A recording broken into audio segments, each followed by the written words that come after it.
Chairman, you're live. Thank you very much indeed. Okay, good morning, everyone. This is the meeting of the Resources and Performance Cabinet Panel of Hertfordshire County Council. It's taking place on Monday, the 5th of July 2021, and we've kicked off at 10 a.m.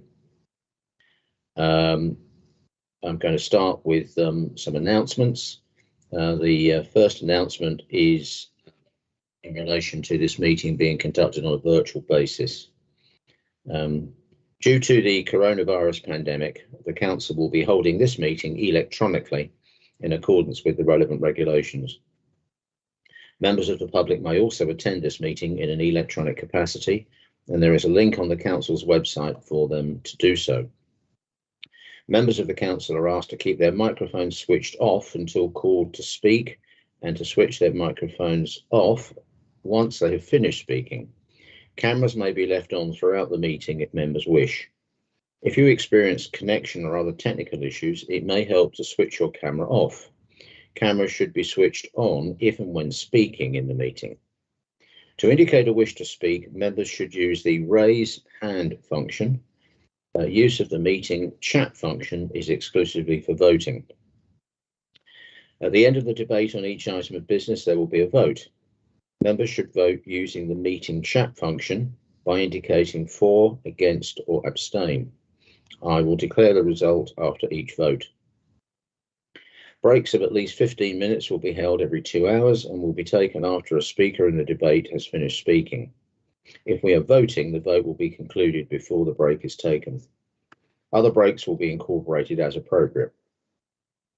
Members should be conscious that as this meeting is being live streamed, members of the press and the public may be watching. I'm now going to introduce the members or ask the members of the committee to introduce themselves. In alphabetical order, I think we are, starting with Marios Artemi. Thank you, Chair. Good morning. My name is Marios Artemi. I am the representative for Welwyn Garden City South. Thank you, Marios. Ken Crofton. We're just waiting for Ken, Chairman. We'll come back to Ken. Alphabetically, I'm the next. I'm Bob Deering. I'm the chairman of this committee, and I represent Hertford St Andrews Division. John Graham. Yes, thank you, Chairman. Good morning. I'm John Graham. I'm the County Councillor for Potters Bar East. Thank you. Thank you very much, John. Steve Jarvis. Good morning. I'm Steve Jarvis and I'm the County Councillor for Royston West and Rural. Thank you, Steve. Tony Kingsbury. Hi, thank you, Chairman. Good morning. I'm Tony Kingsbury and I represent Welwyn Division as County Councillor. Tony. Paul Mason. Good morning, Chairman. Paul Mason. I represent Hoddesdon South and I'm a Conservative. Thank you very much, Paul. Adam Mitchell. Hello, Chairman. I'm Adam Mitchell. I'm the County Councillor for Broadwater and Stevenage and I'm the Vice Chairman. Thanks very much, Adam. Sally Symington. Sorry, Chairman, wrong one. Good morning, I'm Sally Symington. I'm the County Councillor for Tring Division and I'm the shadow spokesperson for this committee. Thank you very much, Sally. Sharon Taylor, I think, will be late joining us, unless just seeing if she might be with us yet. She's not with us yet, Chairman. Okay, and then we have Tim Williams.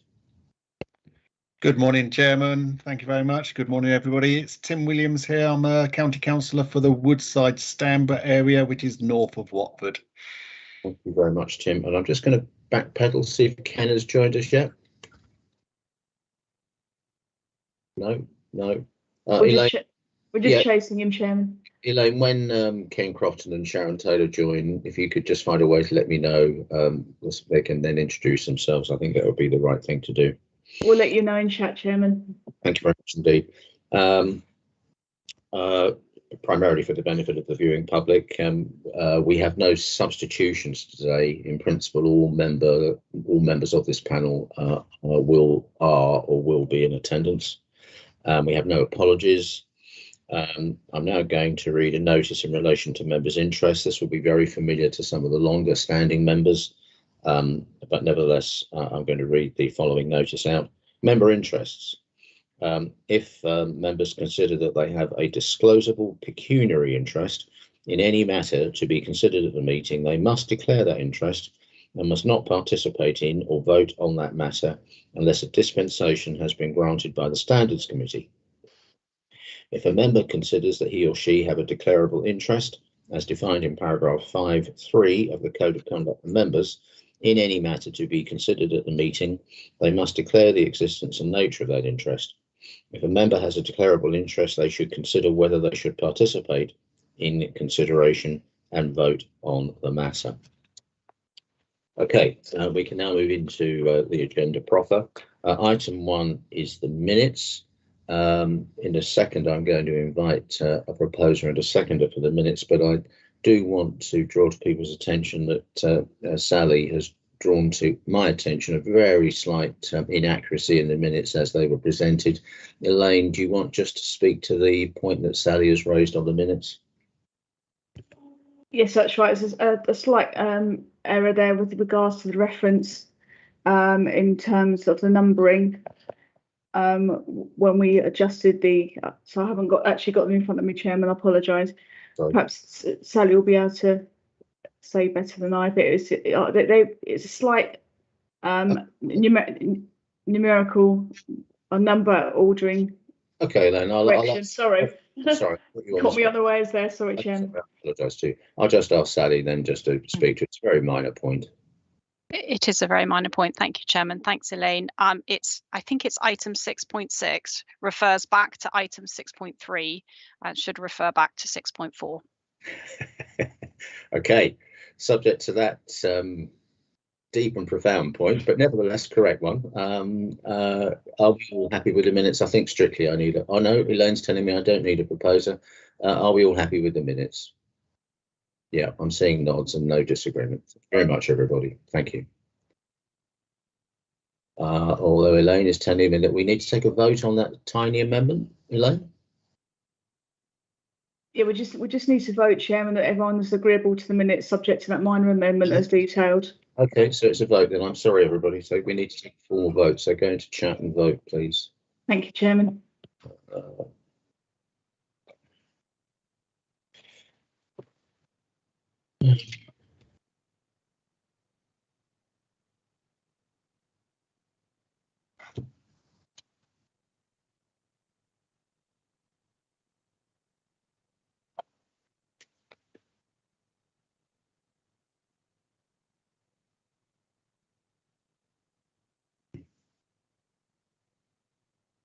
I think we've got a lot of agreeds coming through. Okay, yes, Elaine's confirmed that the minutes are with that tiny amendment are agreed. Thank you very much, everyone. Item 2 on the agenda is public petitions. I'm informed that there are no public petitions. That means that we can then turn to item 3. Now, with everybody's agreement, I would just like to very slightly change the batting order. And I'd like to bring the COVID recovery item, which in the agenda is number 4. I'd just like to bring that forward to number 3, please. And to explain to everybody, the reason for this is because Terry Douris, Councillor Terry Douris, is with us, and he may want to offer a comment on the COVID strategy programme, but he can only be with us until 22:11. So we're going to take this item first. Okay. In that case, let me just introduce the officers officer who will be presenting this. I think that's Anna Morrison. Anna, yeah? Okay, so over to you. Thanks very much, Anna. Thank you, Chair. Good morning, everybody. The report, apologies, first of all, that was a late submission. I'll just spend 5 minutes running you through the content of that report, considering you may not have had an awful lot of time to review that. So, good morning, I'm Anna Morrison, Assistant Director for Improvement and Technology at Hertfordshire County Council, and I've been leading on the COVID recovery strategy activity and the preparation of this report. I'll be supported by Stephen Pillsworth, who's also on the call, and he will later talk you through the financial aspects of this. So first of all, by way of a summary, the report is seeking to update you on the COVID recovery strategy, and the two-stage approach that we intend to take to its development and delivery. So we're seeking endorsement of the initial investment of £9.6 million, which Stephen will touch on later, and to also offer all members the opportunity to input into the final version of this strategy. So I don't need to remind you of the challenges over the past 18 months, but what's clear is that it's critical we have a clear plan in place to ensure that HCC services are restored and that we can help our communities to recover from the impacts of the pandemic. Through this work, we're seeking to build on the lessons learned and the opportunities to innovate our services. The strategy will be based around the challenges and pressures faced in Hertfordshire, and this will provide an overview of the next steps that HCC and its partners will take to drive that recovery locally. So considering both the short-term priorities, those things that we do need to get moving as quickly as possible, and the longer-term ambitions. So for clarity, members are requested to note the progress to date on the strategy, to approve the proposed two-stage approach to delivering that strategy, and to approve the initial investment of £9.6 million to support the recovery activity. The panel are advised that, subject to agreement from Cabinet, the report will also be presented to the County Council for noting on the 20th of July. So by way of background, the national priorities are focused around the health, economic and social effects of the pandemic. And whilst the impacts have been widespread, they're not equally distributed. So we're finding that people with specific characteristics have been disproportionately affected. So, for example, BAME individuals, single parents, and so on. And as the focus now shifts towards recovery, it's important that the significant issues are addressed both at the national and at the local level. So in terms of the picture locally in Hertfordshire, the council continues to be in a strong position to deal with the challenges presented, but the longer term impacts are now beginning to emerge. So there are some encouraging signs, but there do remain some significant challenges that do need to be addressed. So for the council services, a few examples of these challenges: continued rise in mental health referrals for adults, children and young people since the height of the first lockdown. Referrals to the Money Advice Unit are above last year's level, and these are likely to continue to rise in coming months. And referrals to children's services increased sharply in March this year, in line with the schools reopening, and are now well above those the levels at the same time last year. Finally, traffic volumes have risen steadily this year, with peak and average traffic flows now at near pre-COVID levels, and in some cases exceeding them. Significantly, national modelling and research predicts that in Hertfordshire, 40,000 people may have long COVID and will require treatment, and over 200,000 people of all ages are likely to experience a mental health concern arising from COVID and will go on to need some kind of support. The Council's recovery strategy will focus on the key areas identified at a national level alongside the County Council's local priorities, so being health and wellbeing of residents, the environment, and sustainable and responsible growth. The strategy aligns to the ambitions of the Council's corporate plan and seeks to progress towards achieving that corporate vision, whilst acknowledging the good work prior to the pandemic, but also building on opportunities such as new ways of working, new ways of delivering services, and maintaining that close engagement with communities. 4 overarching themes have been developed to provide focus for the next period. So those being health and wellbeing, the environment, sustainable growth, and a quadrant about HCC being an organisation that's modern and flexible for the future. And running through all of this are the consistent strands of diversity and inclusion and levelling up. A recovery roadmap has been developed, which allows priorities to be categorised as responding to the ongoing crisis and the ongoing needs that presents, restore and restart the council services and building community resilience, and rethink, so that being the more medium-term initiatives using lessons learned from the pandemic to innovate and transform. Now, work has been undertaken on the strategy over the past few months to develop that strategic thinking and the early initiatives that will help to deliver those ambitions. The strategy will be developed in 2 stages. So this update being a part of stage 1, comprising of a progress update on the strategy development and details of those early schemes to receive funding, and that update will go to July Council. Stage 2 being the production of the final recovery strategy for council adoption, with a supporting document outlining delivery, including governance arrangements and benefits management.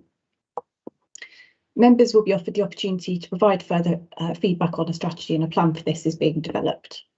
Furthermore, a county-wide recovery coordination group has been established to carry out a recovery impact assessment for Hertfordshire, looking at the cumulative risks and opportunities, working with districts, the local enterprise partnership and the Hertfordshire Growth Board. And the work that we're doing here with this strategy will feed into that. So at this point, if it's okay, then I'll hand over to Stephen, who will just take you through some of the financial aspects of this report. Thank you, Hannah. Good morning, everyone. I'm Stephen Pillsworth, Assistant Director of Finance here at the Council. When we come on to the outturn report later on in the agenda, we'll discuss how the Council responded to support residents last year through the pandemic.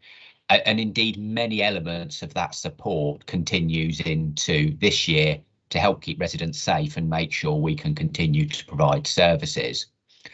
But as Anna's outlined, we do need to start thinking about recovery and moving beyond the immediate response to the pandemic. And indeed, when Council set the budget earlier this year, there was specific provision in there to move us in that direction and enable us to take that forward. You'll see there are some examples in the report where we've done that around supporting the voluntary sector, and investment in mental health support with public health colleagues, but also a general budget was put in to support recovery projects, knowing that the work would then need to happen to determine exactly what those projects would need to be and where we could use that money to best effect. So this report provides that initial outline of what those recovery projects should be and where we should utilise that funding. And you'll see them in here. There really is quite a range of projects that should make a huge difference to our residents, including support for vulnerable people and their carers, for those experiencing or at risk of domestic abuse. There's the Building Life Chances initiative, supporting those families who are facing economic hardship as a result of the pandemic. There's initiatives on skills and apprenticeships, and the Saver Card proposal, helping young people get around on discounted travel arrangements. And then lastly, there's the second year of the 50% increase to locality budgets, which I know was something that enabled all members to contribute to their local areas. So whilst most of the funding is requested and those schemes will move forward, again, you'll see there was one area around support for children in schools, particularly with not only their education recovery and catch up, but also in mental health support. We actually kicked that one off early after the Easter holidays, just to make sure there was maximum time for that benefit, for that intervention to really make a difference. So the initial cost of these proposals over the next couple of years, and I think that's one of the important messages, that actually it's going to take at least into next year, I think, for these initiatives to really make a difference and start helping to repair some of that damage. But the cost does go above how much we initially put in IP. So the proposal is we would use some of the funding rolled forward from last year, which again you'll hear about in the outturn report, to help cover that, because we think these are really our initiatives we should be delivering. I think also, again, as you sort of heard Anna outline, there'll be further work during the rest of the year and into early autumn around the recovery strategy. But we think also, as we learn more about some of the impacts of the pandemic, we're probably going to need to develop further ideas for support. And particularly as we move into what you'll see from the report is labelled the rethink area, where services might actually change for the better moving forward as a result of some of the pandemic issues.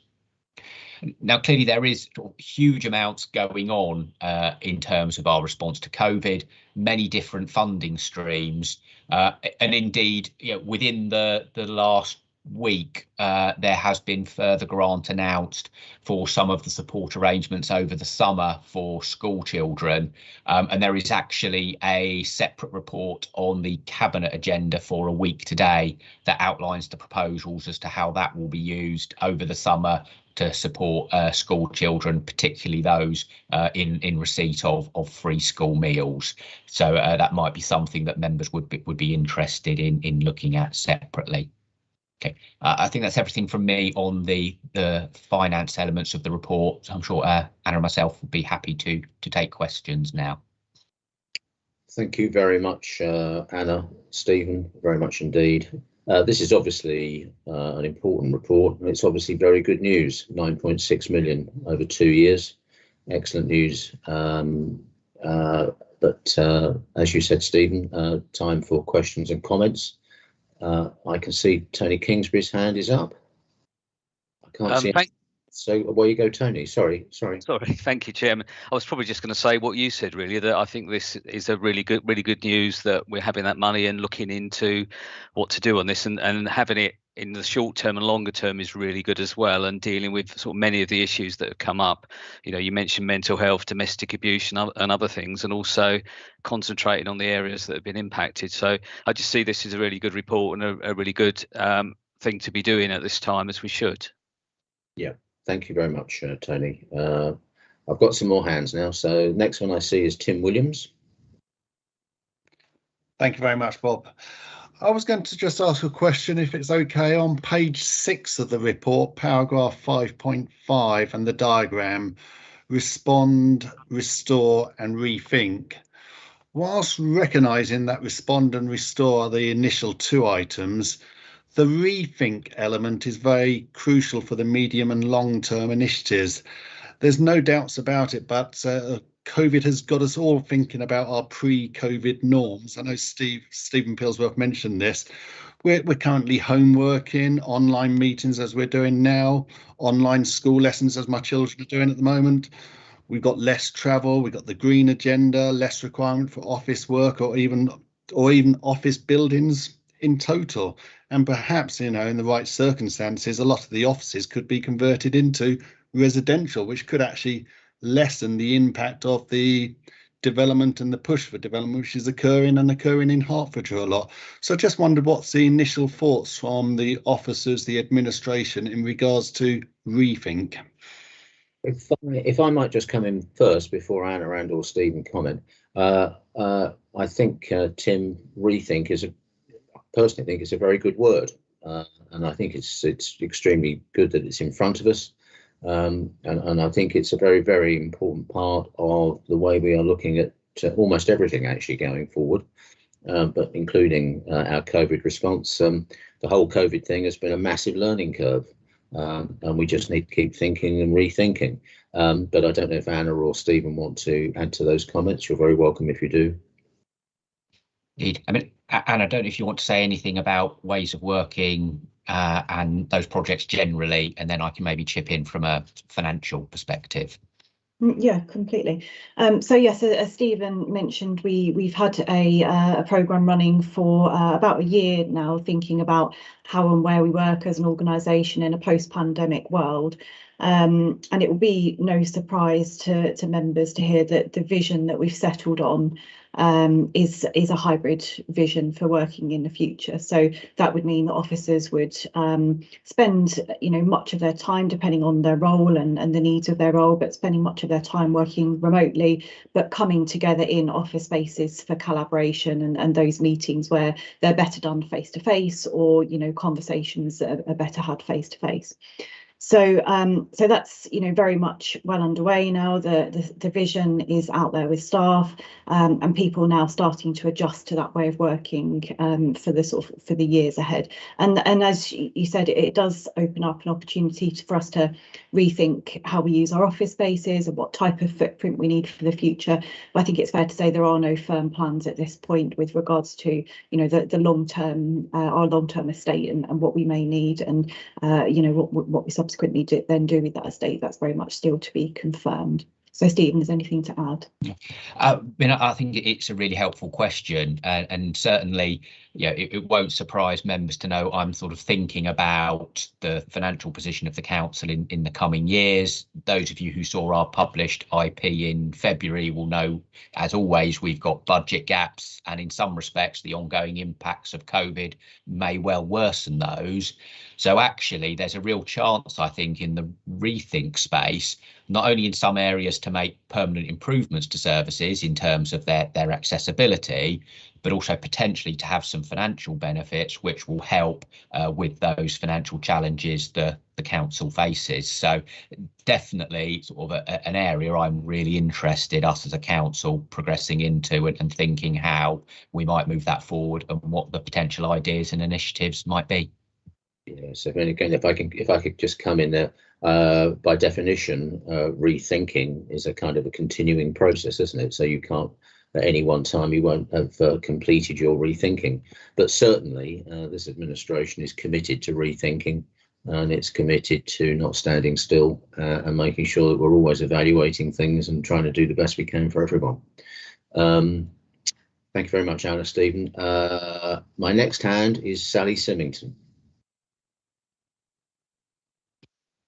Thank you, Chair. Okay, firstly, I welcome the report. Thank you all very much. I realise that you must have worked really hard to get this to us. And it's good news that we're facing up to this. I have a few questions. I don't know if I can ask them all at once, but in terms of the initial investment that we're making as a council, or that it's proposed that we make, it's obviously a 2-year programme, of which the first bit, the first 5.2 million in the current year, actually is no change on, I think, what was in the IP in February. So actually, although I kind of welcome this, actually, I don't see that anything has actually been brought forward, although I might be wrong, but I think the change has been the subsequent 2 million per annum that was phased out, going to be phased in over the next few years. So I guess if you could comment on whether it would be possible to bring any of this forward, although I appreciate it is a longer term programme. That comes up in item 6.4. In 6.6, and this sort of goes back to what we've just been talking about, the report does refer to this. It's worth noting the current proposals are considered to be more linked to restore than rethink activity, and I would re-emphasize that I think the rethink bit is incredibly important, and I think that I don't know if you can work that in over time, that balance can be tilted away from restoring to rethinking.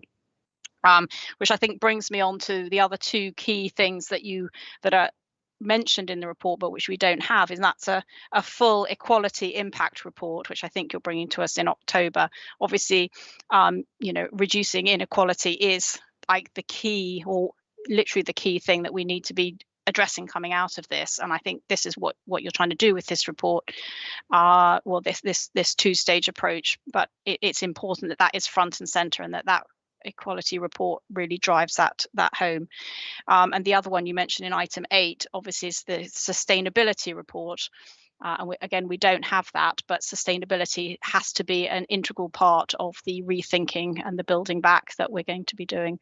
So I just wanted to emphasize those points. But if you could address the issue about how you arrived at the funding, the 9.8 million, the 9.6 million, and how realistic it is that is actually spent over the time scale, and if possible, whether any of it can be accelerated. I think Stephen. Thank you, Sally. Yeah, maybe if I pick up the first few, because they're particularly on the finances. You are quite right, Sally, looking at that table. The extra £2 million is at the moment not forecast to be spent until next year. But actually, this is very much based on the profile that the services gave us when they were putting the requests in, actually, as to firstly how quickly they thought they could deliver, but also recognising actually they wanted some of these interventions to be across the 2 financial years. However, if any of those departments came back and said, actually we can accelerate delivery of this, and we think if we do so, we'll be getting those benefits sooner, then we would be able to be flexible around that. I think in terms of your second point around restore versus rethink, I mean, certainly that was very much on our minds, and I'm sure we probably could have gone even further with some of these initial proposals and maybe could actually have spent more than £9.6 million. But actually what we wanted to do is make sure we've got some flexibility for when those rethink ideas are coming forward, that actually we've got some potential to fund those when they come through, because I'm sure almost inevitably that the sorts of change programmes we're looking at are going to require investment to actually make them happen. So it's getting that balance right between making sure there's enough funding available to enable as many projects to start and deliver as soon as possible, but equally keeping some flexibility because there's bound to be more ideas. Indeed, we're actively working and encouraging those further ideas coming forward. I think just in terms of the, I'll just mention briefly on the two impact assessments. I think you're entirely right, and I think on the equalities side of things, actually an awful lot of these measures are precisely about reducing those inequalities that have undoubtedly widened during the pandemic. So be it in terms of the quality of life some of the vulnerable people have, you know, when they've spent a year, 18 months shielding, be it families whose income inequalities have widened during the pandemic. That's exactly what some of the building life chances measures are aiming to try and go some way to redressing. Anna, was there anything else you wanted to say on these impact assessments? Just absolutely note the comments, Sally, and to reassure you that we'll do those processes justice over the summer. Thank you. Yeah, thank you both very much indeed. Yes, I mean, if I might just chip in there, I mean, obviously the first thing is that the money is there, isn't it? That's the really good news, that the money is available, although I think the sense of this panel is absolutely together with me, which is that rethink is really important. It doesn't of itself mean that restore is, as it were, of secondary importance. So, you know, we can't just assume that nothing should be restored. So that clearly is an important thing. There's a degree of balance. And I think, if I might also, just in response to your comments, Sally, just remind everybody that certainly in terms of terminology, the provenance of this fund originally was an equalities fund. I think that's the seed from which this fund has grown. There's a real recognition that you know, certain kids have suffered disproportionately as a result of COVID, and we want to try and help them. Okay, back to hands. If I may, although some hands went up before Terry Douris, I'm just going to ask Terry to speak now, because I know you've only got another 5 or 6 minutes with us, I think, and so we'll take your comments, Terry, please. Thank you. Thank you, Bob. I don't really have very much to add, because I think Anna and Stephen have both covered a number of the points extremely well, and I'm sure that they will answer additional questions going forward. I think the one thing that I would particularly just mention and get into people's minds is that this is a fast-moving process. It's not something that we're going to do over 5 years and take our time. We have an opportunity which we can grasp, and I think Anna and Stephen have both portrayed that, working at speed, working at pace to deliver these rethink items and indeed the restore items. And all of that, I think, builds on what has already been done, and the way that everybody has come together over the last 18 months, 21 months, to deliver services to our frontline customers, our frontline services to our customers. A couple of points that actually I would just pick up.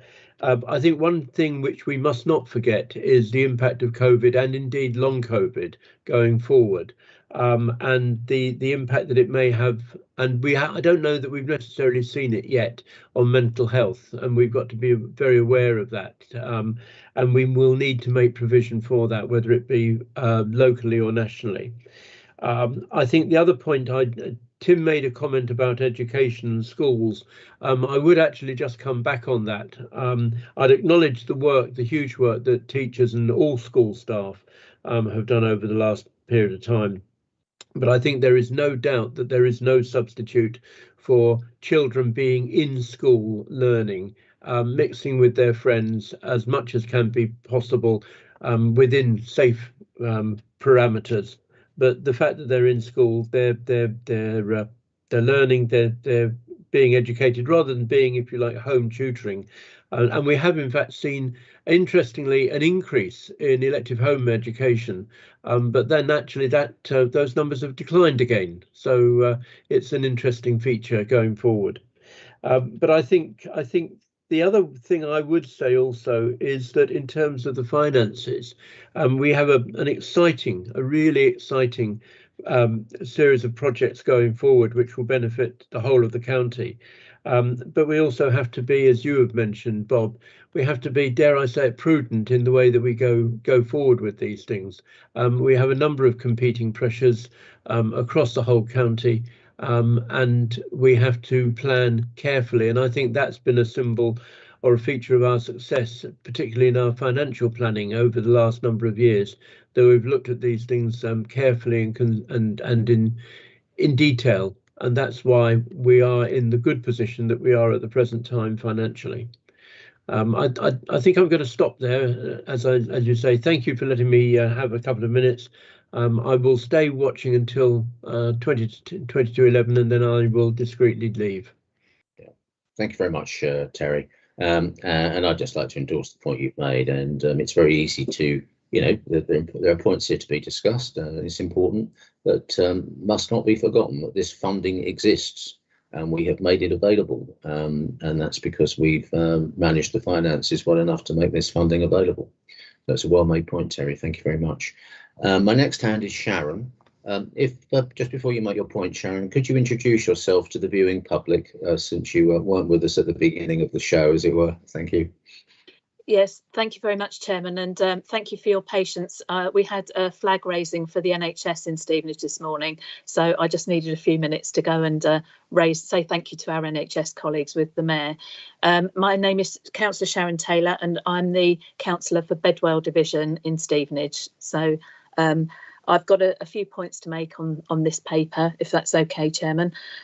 First of all, I did want to say that I'm pleased to hear about the links that are being built through the recovery cell of the Local Resilience Forum with Herts Growth Board and the Local Enterprise Partnership, and the work that's being done in relation to our Hertfordshire economy, which there is no doubt there was a significant hit on our economy during the COVID crisis.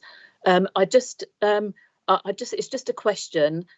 While I welcome the report generally, I should have said that at the start. Sorry, I welcome the report and the work that's being done to direct the recovery. I'm not sure the emphasis on the economy entirely comes out as clearly as it does with the Herts Growth Board, as it does when we're talking in the Herts Growth Board about this. And when I look at the diagram, which is at 5.3, where it talks about sustainable growth, which is absolutely right, but the word economy is not in there. It says sustainable growth. I assume it means economic growth as well as other growth.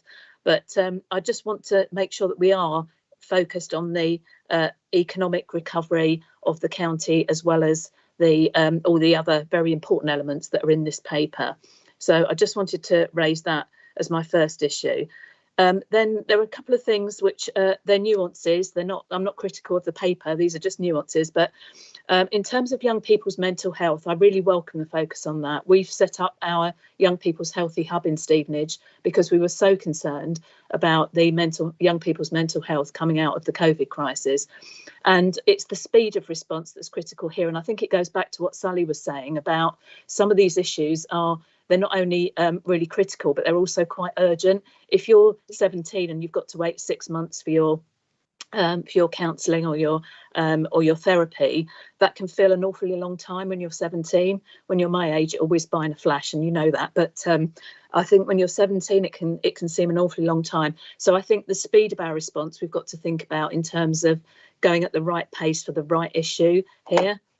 The second point was around child poverty and all the issues around that. We have seen, as you rightly pointed out, Chairman, there's been a significant widening of the gap in some parts of our county. and my division is certainly one of those.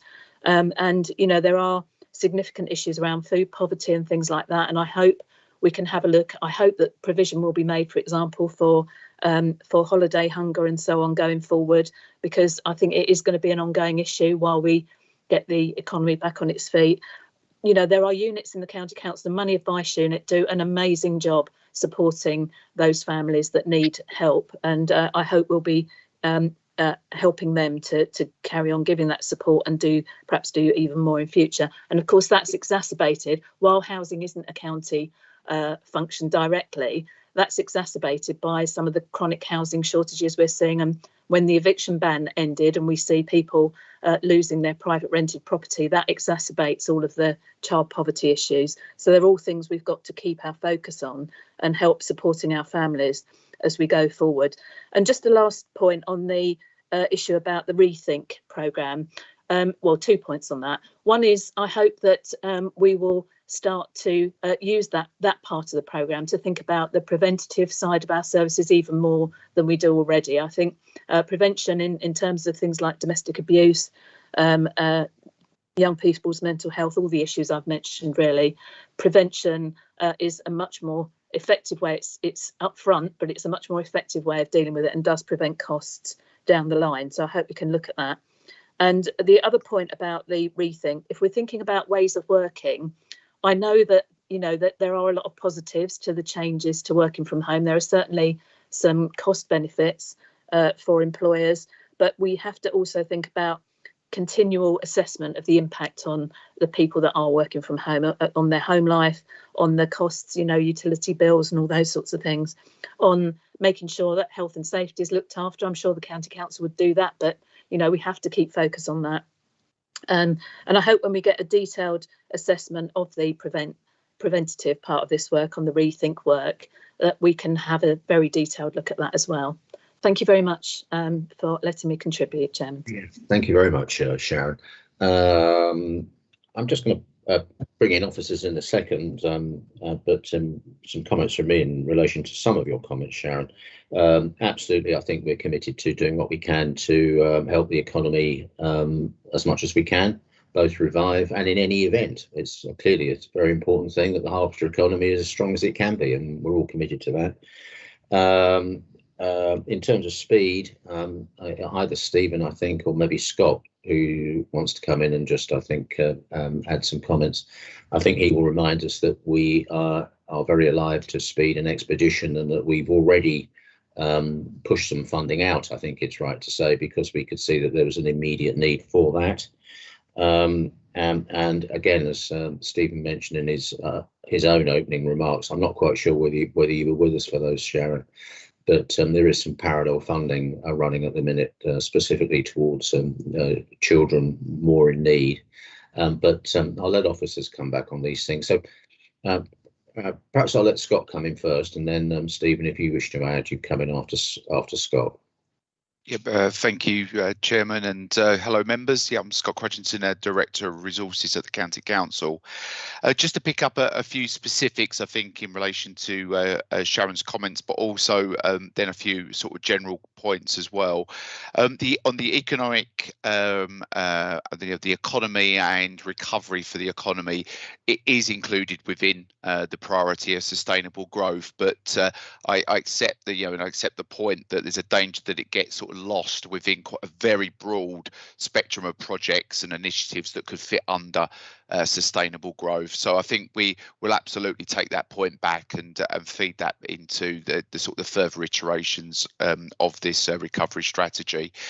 Just in terms of the details that probably Anna's has outlined earlier, is that we very much are sort of looking for all members across the County Council and the residents in which you represent to be able to feed into these themes that we've identified. You know, we've learned from this recovery that the importance of just getting all the different perspectives in terms of where the priorities need to be and where our work needs to be focused on, and then we will bring it into a sort of final strategy after that. Even saying that, you know, this is very much a sort of organic sort of document that will change as the the issues of the pandemic as we begin to learn to live with the pandemic and the virus going forward. So it's very much a moment in time, and we will respond to that. But the specific point around the economy is very much in our focus. We're doing a lot of work with the LEP and district councils.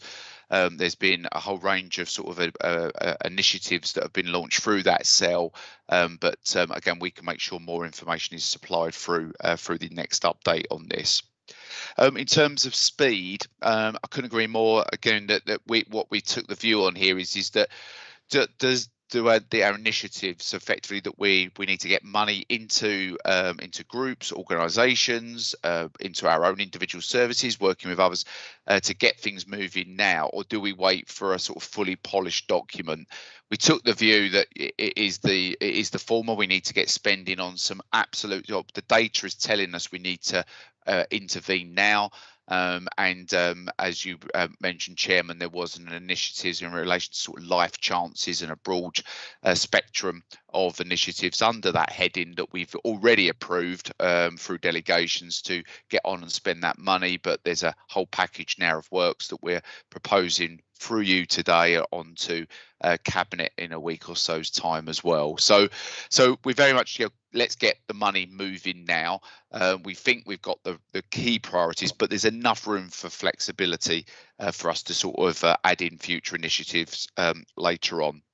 And then, so just finally, in relation to ways of working, again, we've taken quite a sort of agile approach to this, that we are now sort of aligning ourselves with the government sort of lifting of restrictions. We still have an obligation, as all our organisations do, to ensure we provide a safe environment for people to be able to come to work in. We're moving to a position where we move away from actually sort of where we work to a much more sort of theme of how we work. So it's really the right location for the right type of work that we undertake, and it's not about people being isolated away from maybe the office and their colleagues for long periods of time. But we accept that every team within the county has different needs. Some will be a lot more based within our offices on a more frequent basis, others less so.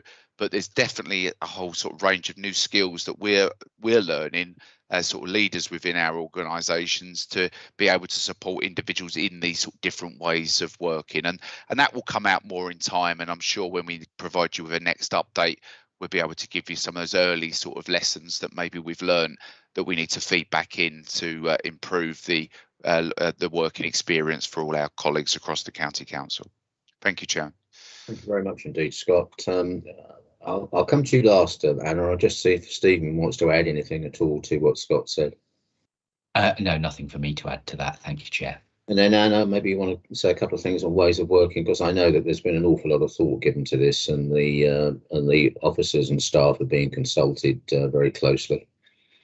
Yes, that's right. So as I said earlier, we've been running the programme for about a year. At the back end of last year, around November, December time, we ran a survey across all staff, asked lots of questions around how people are feeling about the the vision and the potential new working arrangements, what the challenges that people face, what areas where they need additional support to make it work better for them. So that gave us some really rich data which we've been able to build on, and we have a number of work streams now delivering outputs directly aligned to that feedback. So for example, making sure staff have the right equipment, making sure that our managers have the right support and tools at their disposal to manage teams effectively in a more remote setup, but also recognising that there are some services where they have to be done face to face, they have to be in a fixed location, or particular roles that people really need much more of that peer-to-peer support because of the nature of the work that they're doing. So as Scott was saying, there really isn't one size fits all. We're really listening to feedback from the staff, and we're trying to keep it agile and have a sort of feedback mechanism built in so we can continue to evolve and adapt the approach as we learn more over the coming months and years. So thank you, Chair. That's all I want to say. Thank you, Anna. Yes, I mean, I'd just like to say maybe to you, Anna, that I'm aware of the huge amount of work that's being done in relation to office staff, making sure that it all works, that people understand what's going on and are happy and content. And I'd just like to thank you and your fellow officers for all that work that you're doing. Thank you very much indeed. Okay, let's get back to hands. I've got Steve Jarvis. Thank you. Clearly, I'm like the other members of the panel, I'm pleased to see that we're beginning to make some real progress on this. And I'm keen to ensure that we do the rethink work as well, since I think that's in the long term, that's not only substantially could substantially ease the council's ability to do some of these things, but can provide more benefits to the citizens as well. I was a little concerned about the description of what the council is going to agree in the autumn as the final recovery strategy. Because I think it is important we recognise that we don't actually know how things are going to turn out. And I think Scott actually touched on this, is that we're not going to have a final recovery strategy. We're going to need to evolve our recovery strategy depending on what happens, because had we been writing this strategy 3 months ago, there would have been differences from the way we write it now. And in 3 months' time, there'll be some further differences to what we would do going forward. So I think that brings me on to the question of how are we actually going to assess whether or not what we're doing is producing the results that we hope, or whether or not we need to change direction in some areas. Some of these interventions we're proposing may turn out to be enormously effective. Others may prove to be less effective. There may be further needs that emerge as the recovery progresses. So what's the strategy for evolving the recovery strategy to match changing circumstances? Okay, I think Anna probably bring you in on. Yeah, happy to take that, thank you. So I think I said in the report that we plan to bring back 2 documents in October, being the strategy, and as you say, that very much has to be an evolving document, but nonetheless, version 1 of the strategy, and an accompanying document which would go into a lot more detail, probably be more of an internal facing document around, okay, these are all the initiatives that we're going to deliver, at least in the first tranche. This is how we're going to govern them. This is how we're going to, do benefits management, baseline benefits, how we see those benefits coming through. So the deliverables within this will feed into the council's existing transformation programme. And the governance structure that exists within that. So any of those projects that subsequently are set up will be governed and closely monitored through that process. And as you say, there'll be an opportunity within that governance process to assess where we are on benefits delivery. And frankly, if something isn't doing what it was intended, then we have the data available to make any decisions about what we do to make that initiative a success. Stephen, anything to add? And just very quickly, if I can come in on that and just add to what Anna just said, this is exactly one of the things we've been considering, and the public health teams in particular have sort of good track record and methodology for evaluating the success of interventions such as these, and actually, as well as some broader funding that I think Jim is using from the public health grant to do that as we move out of the pandemic. There's an extra 100,000 specifically in here for resource in the public health area, but working across the other departments. You've got the projects to assess the effectiveness of these. I think it's just at the bottom of the supplemental agenda pack, pages 21 and 22. There's a bit more background to that, so we can see indeed if they are being effective, is there more we need to do, or actually if they're not quite working as we expect, let's move on to something else that we think will make a difference. Yeah, well said, Stephen, well said, Anna. Very, very good. Okay, we've got 2 more hands, and I think we will get to the end of the discussion on this. So my next hand is John Graham. Thank you for your patience, John. Yeah, Chairman, thank you very much indeed. Thank you. Great report. I'm really happy to see the direction that's been laid out by Anna and her team. And as Scott said, that we're getting the money moving. My questions around the funding 6.3 to 6.5. I actually found this quite confusing at first, and it took a while to work out and to go through. And when we come to the next paper on the agenda, there is a large section, isn't there, on the COVID spend and the excess of income over expenditure as we come forward. And I just wondered whether these paragraphs need to be a little bit more clear. I tend to read numbers rather than words, and the funding here is set out in words. So whether it would benefit from a table to actually say where the 9.5 million, well, it's the 11. You see, I'm getting myself confused again, because in 6.3, 2 of the bullet points are already in the IP, and in the IP we put in 11.5, but we're planning to spend 9.6 of which we only put 7.5 in the IP. So where's the other bit coming from? And in 6.5, the officers sit on the fence. And I think the first thing the officers should do is come off the fence. Either we're going to spend the 11.5 early, or we're going to fund it, the 9.6 deficit now. And they've got an excess of income over expenditure from last year that could be used. But I think a table setting out how this is going to be funded, I would find very useful.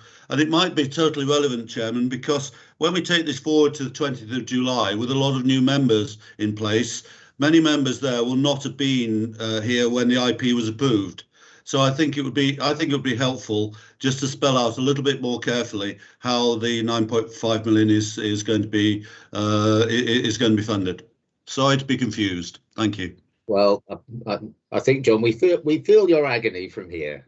You need to take a tablet or something, and you'll feel better off. You'll be fine. But you make a very, very good point. I'm sure we can just leave this with officers to come up with something that's maybe a little clearer for you and for others. And they don't know I'm looking at them, but I'm now looking at Stephen and Anna. Yeah. And we do something, can't we? Absolutely, yes. And I think the confusion is understandable, because exactly as you say, John, there are items in here that were separate but in IP. There's the pot that was in IP, and there's then some additional funding, the £2.1 million that we're utilising from spare funding rolled forward from last year. And I always know if I'm referring to another report somewhere else on the agenda, that's not really going to help. But maybe if we had taken the outturn report item first, it might have helped a little bit. But yeah, accept the comments, and we'll see what we can do to make that a little clearer moving forward. Well, we'll do something. John, if by the time we've discussed the outturn report, you're feeling better about life, just say, and we'll all feel better for that. Those warm words of Stephen are working on me already. I've got a warm glow appearing inside me. Very good. Okay, perhaps we'll stop there. Okay, last hand up to close this debate is Paul Mason.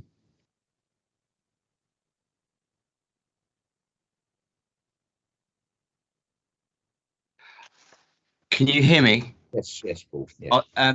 Thanks, Chairman. I'll keep it brief. Some of my questions have been answered by Stephen already. I think this is a welcome addition to see a recovery strategy, and it's a big boost. It's got additional cash there, and I think we're doing the right thing, and sort of long may it continue. Thank you. Thank you very much, Paul. I think that's a very, very well said. It's obviously a very good thing that we've got the funding and we're creating this fund, and we're going to push it out as quickly as we can. Couldn't agree with you more. Okay. Now we're going to move to the recommendation, and I hope that all members of the panel are aware that they received an email this morning, I think, from Elaine, just identifying a slightly revised recommendation wording. I think for the benefit of not least the viewing public, actually, I'll just read through the recommendation that we are now being asked to vote on. So this is what we're being asked to vote on. 3.1. The Resources and Performance Cabinet panel will consider a report on this item of business at its meeting on 5th July 2021. The panel will be invited to recommend to Cabinet that Cabinet 1 notes the progress made to date on developing a COVID-19 recovery strategy. 2. Approves the proposed two-stage approach to delivering the strategy. And 3. Approves the initial investment of £9.6 million to support COVID-19 recovery. Then we have paragraph 3.2. Subject to Cabinet's approval, Full council will be invited to endorse the proposals at its meeting on 20th of July 2021. So this is what we will be voting on. And another little bit of admin, Sharon and Ken, I'm advised, I'm afraid, that because you were slightly late joining this item, you're not able to vote. That's the advice I'm being given. If you wish to speak to that, please do, but I am given that advice. Chairman, may I just comment a minute, please? Yes. I'm not going to argue against it. It's obviously in the standing orders, and it'd be ridiculous for me to argue against standing orders. But when we get a paper which is late, which I understand all the reasons for that, when we get a resolution that we literally get this morning, and then I'm told because I was a few minutes late for the meeting, having been living with COVID and being part of both the management of it and the recovery of it, that because of raising a flag to the NHS to thank them for their work during COVID this morning, I'm not allowed to vote in this debate. I don't disagree with anything, and were I voting, I would vote in favour of the recommendations. But I think that just shows that sometimes standing orders are a triumph of process over anything sensible. So as I say, I'm not going to argue against it. It's obviously in the standing orders, or Elaine wouldn't have said it. But how disappointing that, you know, because of something really 100% related to thanking our colleagues in the NHS for COVID, I now find myself excluded and barred from voting in this debate. Sharon, I'll respond to that. I think we fully understand those sentiments, and thank you for the way in which you put that. And thank you also for your comments during the debate. We've noted that with thanks that you are supportive and have comments around the issue. And Ken, you've put your hand up. You do please comment as you wish. Yes, thank you, Chairman, and apologies to the committee and to you, particularly, Chairman. I had an IT failure, total failure this morning, and IT managed to sort me out. So apologies for being late into the meeting. Unlike Sharon, I'm not going to argue against it. I believe I would support it. It's an excellent paper. Thank you very much. Thank you, Ken.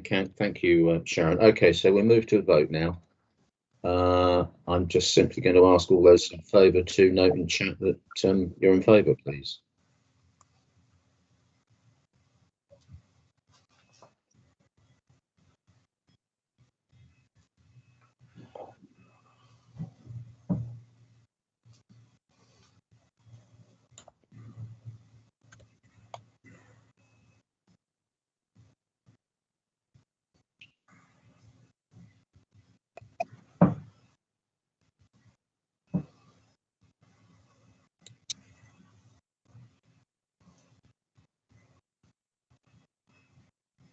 Okay, we have, while that vote's being counted by Elaine, we've got two hands. Oh, Ken's dropped his hand. It was a legacy hand. Sally has a hand up.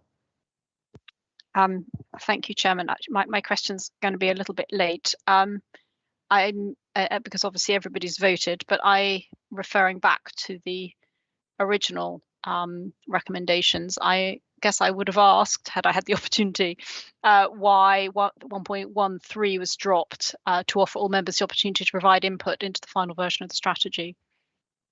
As a point of information, because clearly we've all voted anyway, but yeah, sure, we've all voted. Be useful to know why that was dropped. If you don't mind me saying, I see why you asked the question, but I think you've heard all officers say that members' views across the board are invited and welcome. So I think we should proceed on that basis. Okay, Elaine, I think we're there, aren't we? Yes, Chairman, it's a majority agreement. Thank you very much indeed. Excellent. Good. Okay, well done, everybody. Thank you very much indeed. And then we'll come back now to the agenda. So just to remind people, we brought what is item 4 on the printed agenda, the COVID recovery strategy item. We brought that forward and took that first. So it now follows that we take what on the agenda is identified as item 3. We take that now. So we're now going to debate the Finance Outturn Budget Monitor for the year that's just closed, 2020-2021. And Stephen Pillsworth is going to present this for us. Over to you, Stephen. Thank you, Chair. So whereas the last item was very much looking forward, we'll now spend a little bit of time looking back to how the council responded to the pandemic last year. The report in front of you is the Financial Outturn report for last year. It is undoubtedly a huge, complex report, in many respects reflecting the nature of the year we have just been through. But I think it does demonstrate, in financial terms, the year of supporting residents through the pandemic. Throughout that period, the council's done whatever's been needed to support residents and to cover the cost of that. For example, we made an early commitment to our adult social care providers that the council would pick up any additional costs they faced, either through extra staffing or the need for PPE. That commitment remained throughout the year and indeed has been extended through into this year. From nothing, the council established Operation Shield, working with officers, volunteers and partners that ultimately in a few months delivered over 120,000 packages of essential supplies to vulnerable shielding people. And we put in place arrangements to keep residents safe and to tackle outbreaks, working again with our partners across the county. And we kept services going in many cases at increased cost. So perhaps the most important figure in this report is the fact that that overall response cost some £144 million last year. Members who were on panel this time last year may well recall that we had very real concerns at that stage that those costs could outstrip funding provided by government. I think, again, it's testament to the good financial position of the council, including ensuring reserves are at appropriate levels. We were able to respond rapidly and did not need to wait for confirmation of that government funding. Over the remainder of the year, a number of things have happened that have improved that financial position compared to that original early forecast. There has been more government funding forthcoming. In some cases, the forecast pressures are lower than perhaps we originally anticipated. For example, those adult care providers have not claimed as much in the latter part of the year as they did in the early months. In some cases, COVID has impacted and reduced costs, perhaps most notably, and of course tragically, in adult social care with deaths of clients. And in a number of cases, actually, the costs have simply shifted into this year because, of course, COVID did not stop at the 31st of March. In terms then of the overall impact of that improvement, we are reporting an underspend on the core council budget of £11.3 million, and we also have £12.8 million of unring-fenced COVID grant available to support our ongoing response this year. And it is from those pots of money that we are able to use just over £2 million to support the recovery activities, and that's what was referred to in the report we've just considered. The council was forecasting some of this position back when we set the budget for this financial year, and council very sensibly agreed as part of that budget strategy that any spare funding should roll forward into this financial year to support the ongoing response to COVID. The increase in that underspend means that there is more funding rolled forward than those original assumptions, but equally our latest estimate of costs, risks and issues for this year has also increased. And indeed, we're also getting concerned about the impact of the pandemic on our cost base moving forward, and whether actually some of these pressures and issues will not only continue for the rest of this financial year, but into future financial years as well. The report also has a number of additional items on financial health, including the position on reserves, something I know we've covered in the past. And I think, again, as we've discussed previously, If you strip out those items we hold on behalf of others, organisations and cannot touch, government grants that we must spend on that purpose, but equally are required to classify as reserves, and indeed those such as our Investor Transform Fund, where we've already got commitments, then the sums are more modest. And again, members who were with us when we did run through the IP, there was a full review of reserves at that stage, stripping out anything that was deemed not to be utterly essential, and in turn freeing up some of that funding to support the Sustainable Heart strategy and driving forward growth. And whilst there does, from the report, seem to be an increase in reserves, I think it's worth noting the majority of that relates to an increase in schools reserves of £22 million, and also a number of those government grants paid early that we're rolling forward to use this year. A couple of final points from me. There is also included in the report the position for schools and the spend against the dedicated schools grant. And in many respects, the schools position mirrors that of the wider county council itself. Although it is worth noting why, whilst the high needs block does look broadly healthy, that's an area where we are seeing significant pressures coming through. And I think that's something we as panel should keep under review this coming year and indeed moving forward. And then lastly, the report outlines the position on our capital schemes and investments, and indeed a similar pattern there, that many projects have been impacted by the pandemic in terms of delivery and spend. The report flags this and asks for agreement to reprogram those projects. So I think that's everything I'd like to say by way of introduction to the report. Happy to take queries and questions now. Thank you, Chair. Thank you very much indeed, Stephen. Now I'm looking for hands. I'm not seeing any hands at all. It's not compulsory. John Graham. Chairman, yes, very much. Just a brief comment, a very comprehensive report, and it's one that I'm sure we've got to work through because most of the questions appear to be there. Can I just take a concern about the word surplus when we use it in connection with COVID? I have a concern that if you talk about a COVID surplus, it infers we are making a profit out of COVID. And clearly we're not, because what Stephen's described and what the report describes is that we've got a lot of cost pressure coming at us, that in reality the 22 million that we've got there is not a surplus because COVID hasn't finished. What it is we've been given grants for expenditure and we haven't spent the money yet. It's a timing difference rather than a surplus.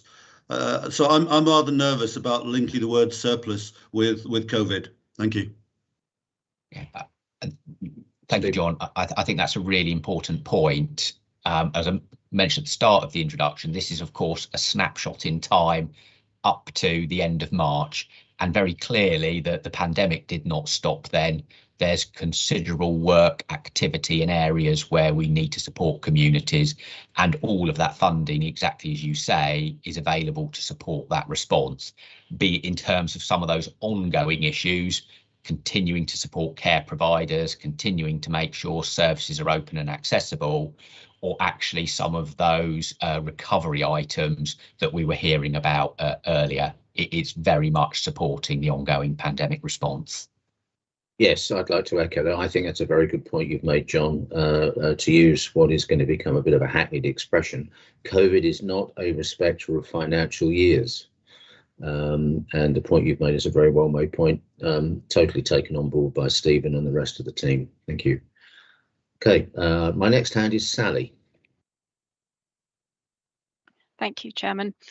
Yeah, thank you, Stephen. I wanted to address the issue of the capital programme, and in particular the large variance that you incurred, and obviously appreciate that it was very difficult to carry out some of the larger items, such as the schools expansions, which has obviously made up a large amount of the nearly 102 million of variance.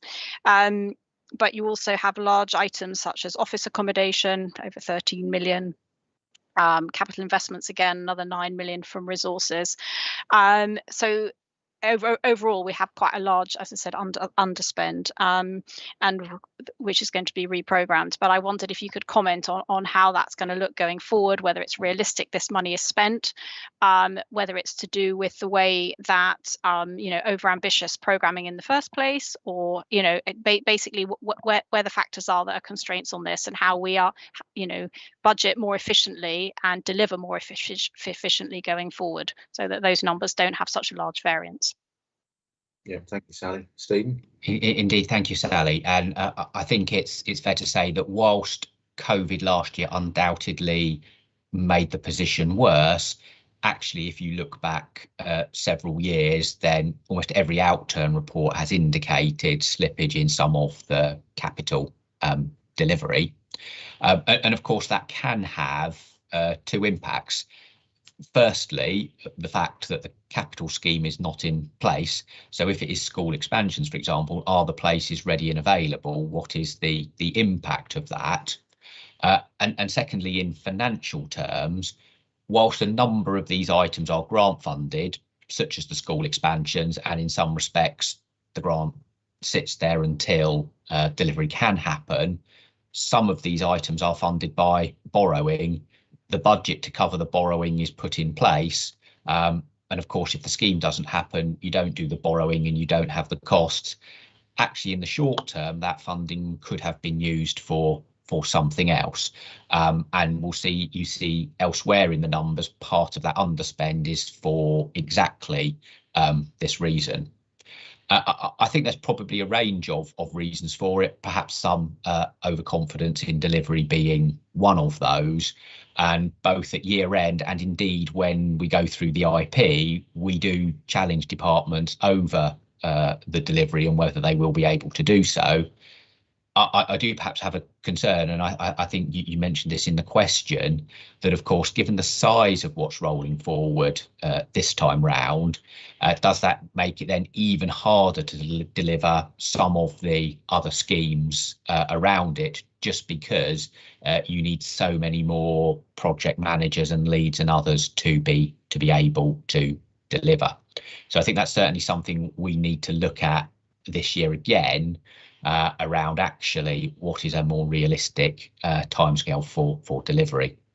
Now, in some cases, some of the changes genuinely reflect revised decisions and approaches. So, for example, I know you mentioned the office accommodation. Actually, we put a budget in. Some of you will be aware with our base over in Hemel Hempstead, the Apsley campus, which we actually rent, but there were some decisions as part of changes over there whether we continued to rent or whether actually we bought the site over there, as we are likely to need a presence in that part of the county. Ultimately, the strategy that was chosen was to continue to rent that site, so the need for that funding drops away and that will be removed. But the others are schemes that the intention is they will ultimately deliver. It's just a question of timing around those. Thank you, Stephen. Sharon.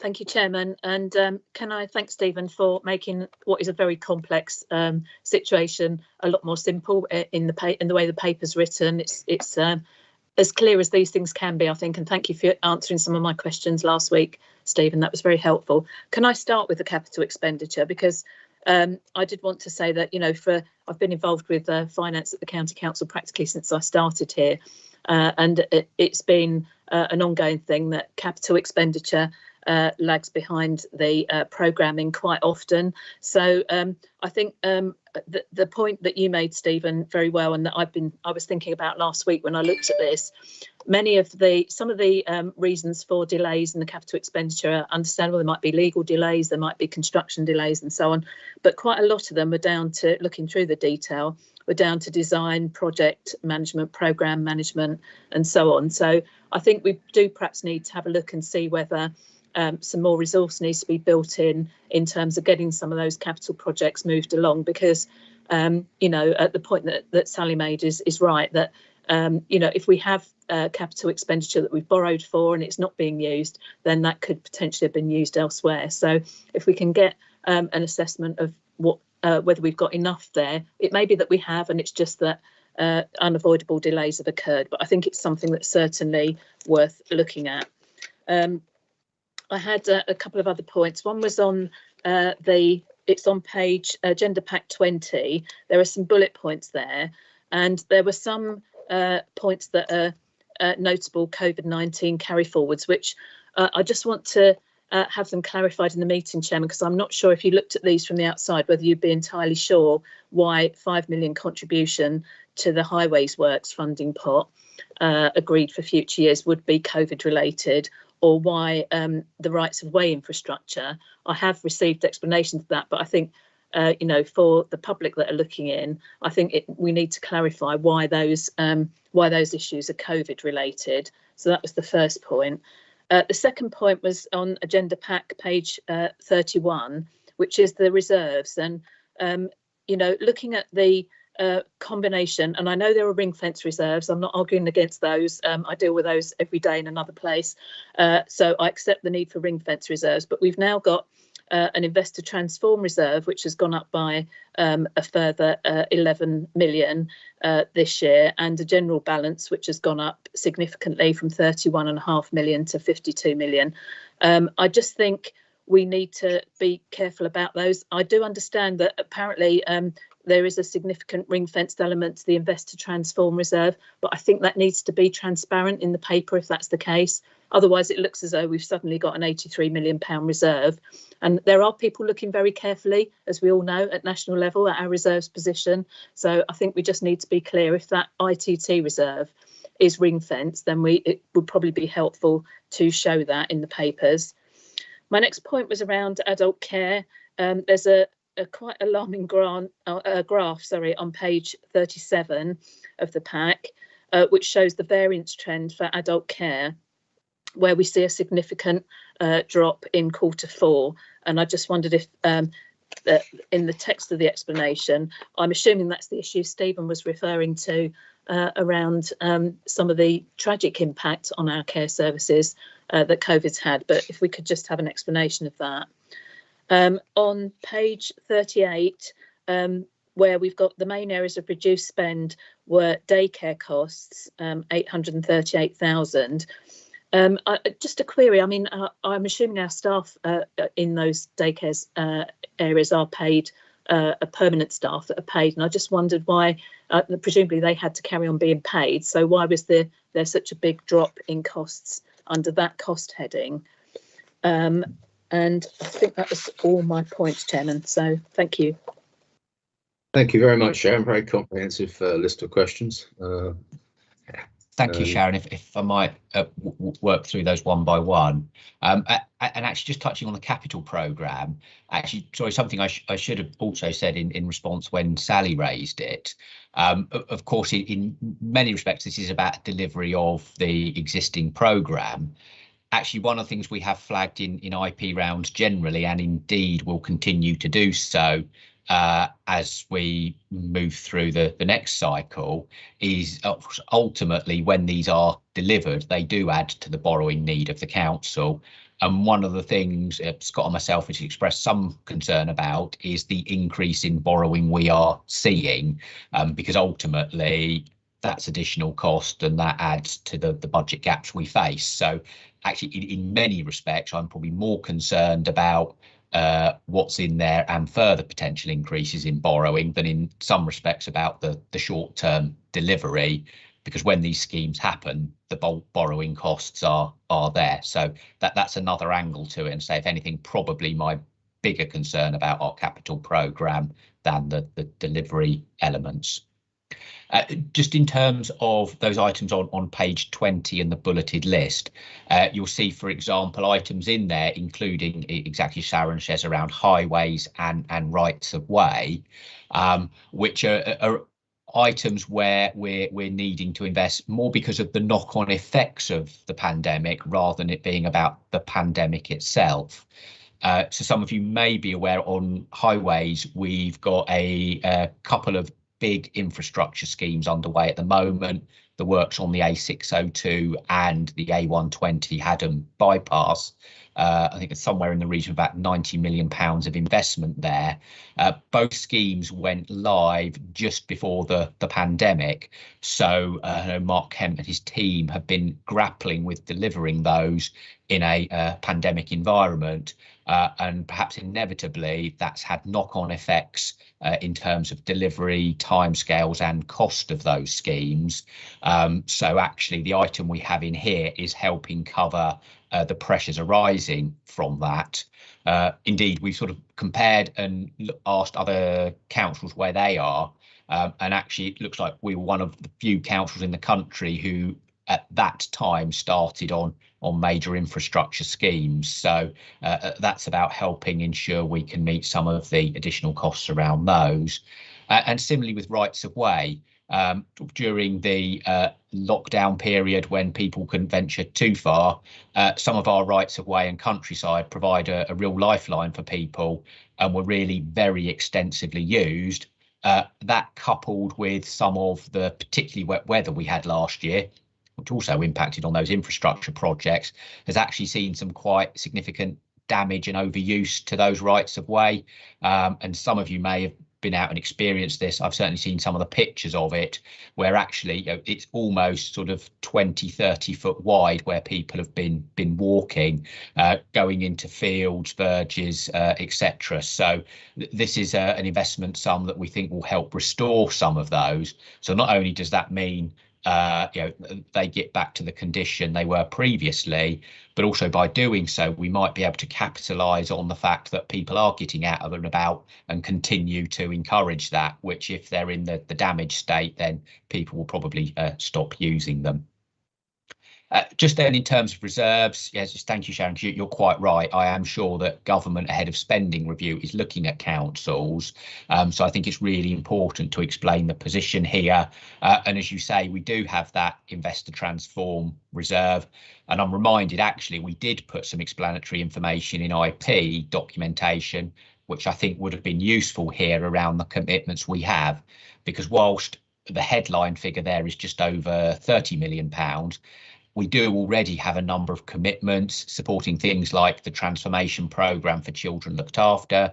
Our Next Generation project will look at a range of back office services. So I think if I remember rightly, when all of those commitments are factored in, the sum in there drops to somewhere about £13 million, I think, because there's a number of schemes we're committed to funding. And indeed, again, on the general fund reserve, that was something we picked up in our review of reserves when developing the IP, feeling that those general reserves were actually quite low compared to many other councils. So we did top it up, but we topped it up from some of the other reserves that we felt were no longer needed. So it was a shift and reallocation rather than a significant increase. I think the fourth one around adult social care and the chart on page 37, you will see we use that chart to track what our outturn forecast was during the year, and that did take quite a dip in the last quarter. It was really incredibly difficult to predict what the position was going to be like heading into that last quarter. Obviously fairly late on we did enter it was the third lockdown. We were into second wave, and actually winter is always a really difficult time for the health and care sector. So we really didn't know just how much support those care providers might need to help them through that period. It actually turned out to be a lot less than we were expecting, and they managed in financial terms to get through that period relatively unscathed. And we expect a lot of that was because they had been preparing for it pretty much throughout the year, but it did mean the level of spend was a lot lower than perhaps we had been anticipating in that period. And then just lastly, your query about day centres, you're absolutely right about the staffing. They're on permanent contracts, so they continue to get paid. But also many of them actually helped our wider COVID response. I think some of them, for example, we brought back into use 2 new residential care homes to help create some capacity. And I think some of the day centre staff were helping bring that back into use, and then with the service provision moving forward. So the underspend there is in many of the other areas, including running costs, but also it's very much a day service, maybe rather than just the focus on the centres and the buildings themselves. So there are a range of other activities that some of those clients are able to go out on and experience. But of course, unfortunately, during the pandemic with lockdown arrangements, it wasn't possible to do those activities, and that's contributed to some of that underspend we see there. So I think I covered all 5. So anything else, Sharon? No, well done, Sharon. Thank you very much indeed, Stephen. Good questions and comprehensive answers. If I might just pick out a couple of things. Investor transformation, we're all agreed that rethink is very important, and transformation is a sister to rethink. So it's very, very important that we have money available to transform ourselves. And I might just also say, just to emphasise what Stephen has said, that a number of our reserves are ring fenced. They are dedicated to specifically identifiable functions. So in that sense are in effect unavailable for, as it were, general discussion.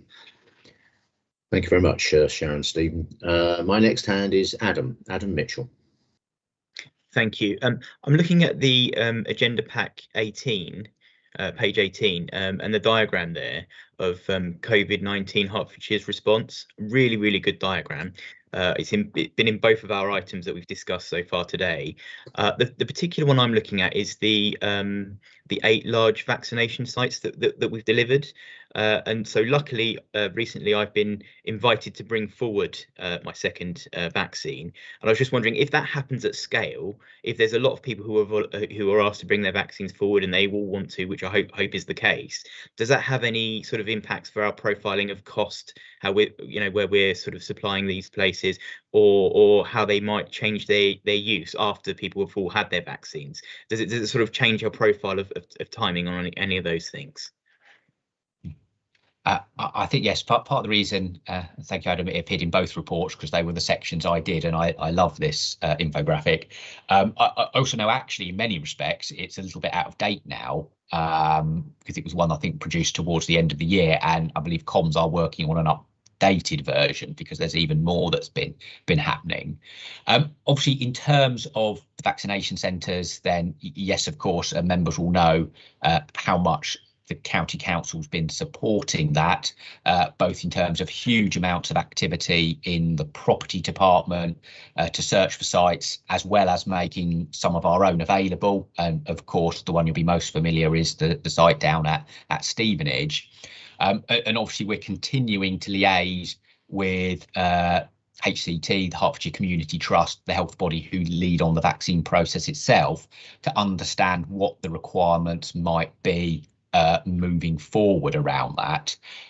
Now, in many respects, it might be something that health are more able to deliver through their own resources, buildings, etc. But clearly, to some extent, the council will always be there to support if we need to make sure that can continue to happen.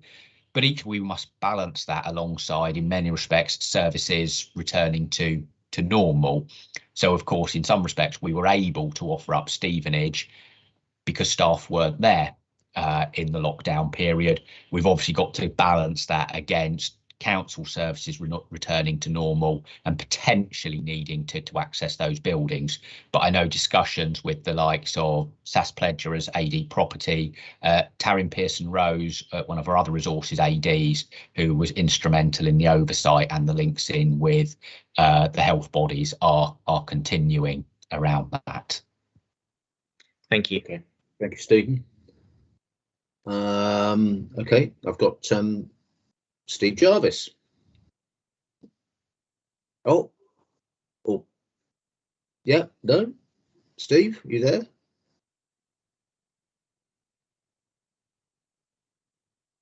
Yes, where you go, Steve? You're muted. Still muted.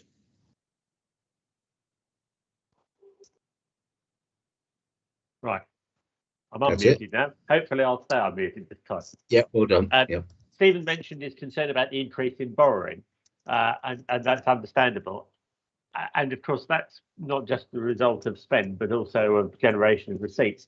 I noticed that the figure suggests that the budgeted level of capital receipts was something in excess of 33 million, but the actual capital receipts was less than 8 million, which is a pretty significant shortfall compared with the budget. No doubt some of that will be for COVID reasons, but it clearly is a concern if there are going to be significant shortfalls in capital receipts. And I wonder if we could explain why it's so substantial.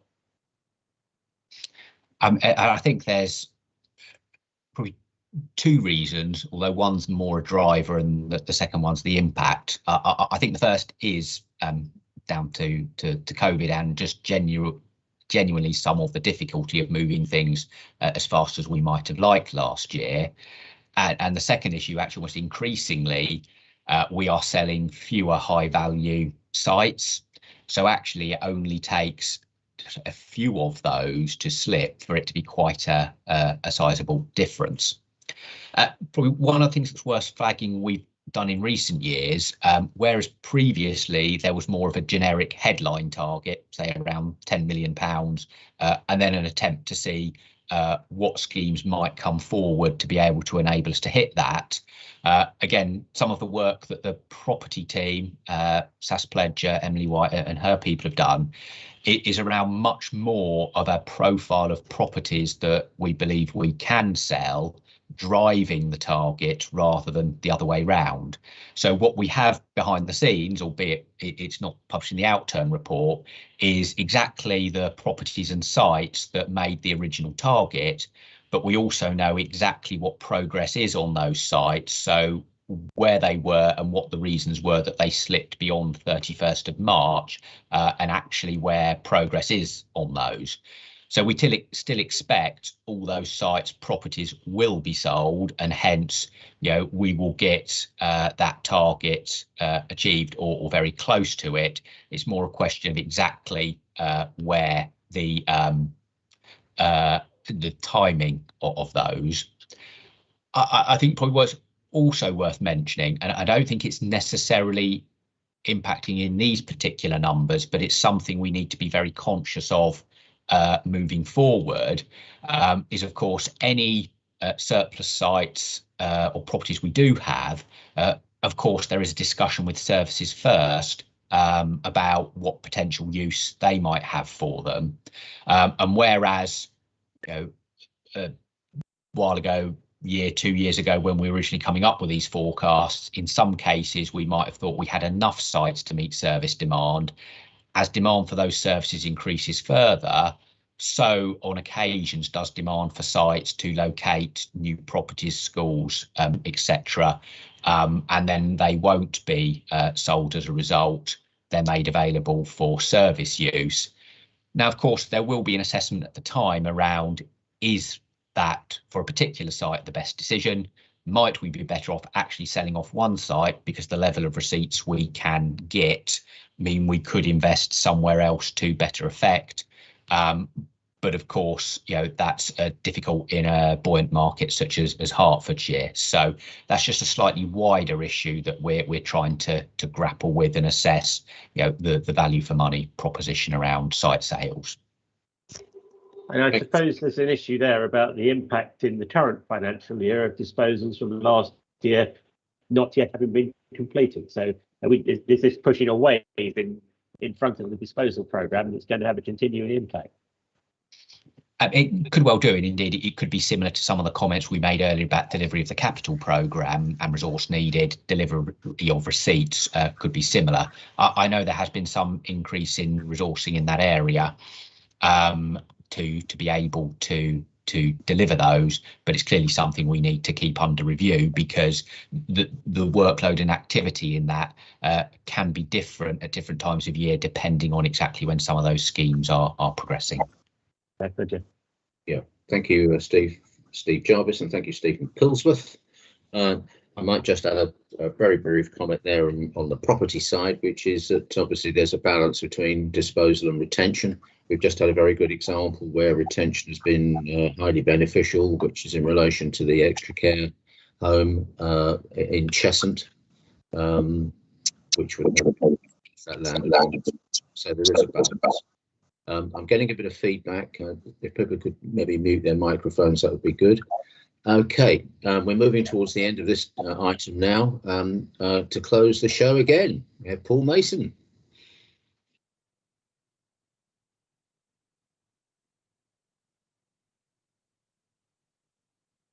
No, Paul's hand is up. Can you hear me, Bob? Yes, we can, Paul. Thank you. Yeah, I was going to pick up a couple of things. Just the point that Stephen made earlier about, or that members made about sort of Stephen giving the detail in his preamble to the report. I think sometimes it would have been helpful to hear the preamble before you've actually read the report, just to give it a bit of context at times. But that was useful what he said today. Just looking, obviously, this report is looking back over the previous year. Maybe I could just ask Stephen if he could give us a glimpse and a quick glimpse looking forward into the current quarter, because the current quarters, or the first quarter of the year, outturn has just closed. I wonder if you could give us some context to where we're sitting today in terms of our budget. Thank you. Yes, indeed. Thank you, Paul. And because of where the summer break sits, it's one of those that we struggle to get the Q1 report in before the summer break. It comes to panel in the autumn, which is obviously quite some time after the quarter end. In this report, you'll see we had our very first sort of, well, not very first, at the time the report was drafted, latest high level assessment of the likely costs in this financial year of COVID. You'll see that on agenda pack page 26, where we're forecasting that at being just over £40 million. It's an extraordinarily difficult forecast to undertake. There's a real mix of items in here, including areas we know where we've definitely got costs and effectively money's flowing out the door for those. Somewhere we've made commitment, but it depends on partners and others claiming, such as the adult social care provider support. And then lastly, somewhere actually we're flagging risks, but we don't yet quite know if that issue's going to materialise. So, as I say, the forecast there is £40 million. Yeah, I would say I could come back at the end of the year, and if some of the risks don't materialise, if more government funding's forthcoming, it could be half of that. But actually, if some of these risks are at the upper end and there is no more government funding forthcoming, it could be fairly significantly above the £40 million.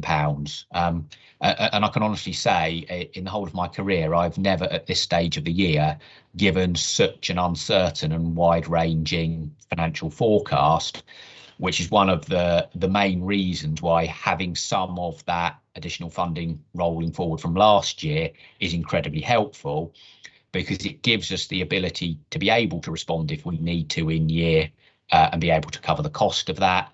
It gives us, as we've seen, albeit initially slightly tentatively in the last report, some ability to deliver some of the COVID recovery items around the restore phase, but also hopefully means in the autumn, if the picture's looking here maybe slightly better or round about this forecast, we're actually going to have some funding available to support the rethink activity we were talking about last year, which hopefully starts to get us in a better financial position next year and the year after. Thank you very much, Stephen. Thank you, Paul. Well, we're going to move to a vote on the recommendation in a second, but just before we do, this could being a little bit self-indulgent, I'm just going to make the point again that Hertfordshire County Council has risen to the challenge of coronavirus, I think exceptionally well. I think we can all be extremely proud of what we've done. This obviously is an issue that before the pandemic came along, nobody saw coming. And the example I always give of the terrific achievement of the council is that we pushed out, what is it, 120,000? That's 120,000 food parcels, all done by people whose normal jobs is not pushing out food parcels.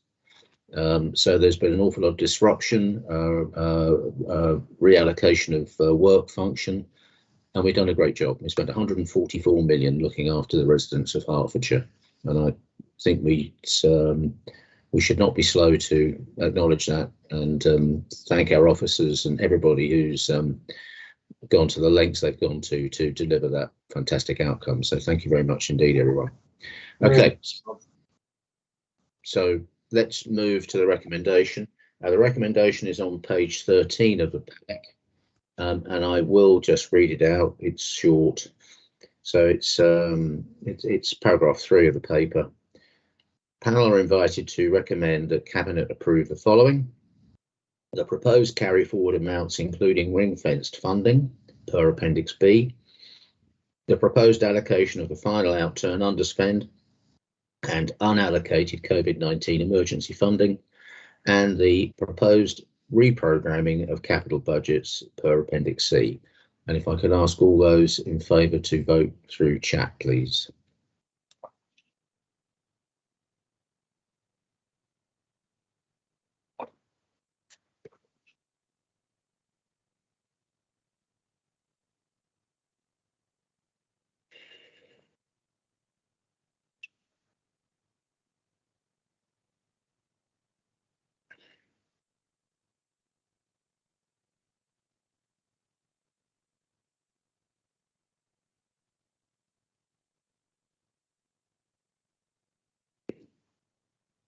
Just waiting for Elaine. There's lots of agreeds coming in, just waiting for Elaine to confirm. Yeah, so we have agreed those recommendations. Thank you very much indeed, panel.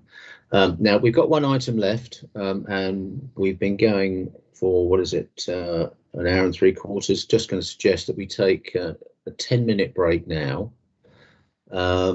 which means that if people could be back in front of their screens at 5 to 12, that would be great. So 10-minute break, back at 5 to 12, please. Thank you.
Okay, Elaine, according to my timer, it's time to start again, yeah?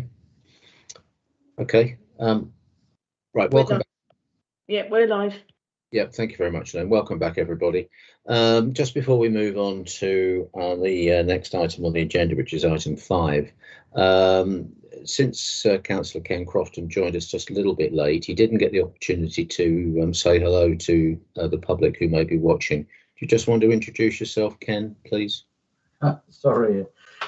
Yes. Hello, everybody. I'm Ken Crofton. I'm the County Councillor for Hertford Rural and Chairman of East Herts District Council. Thank you. Okay, right. Okay.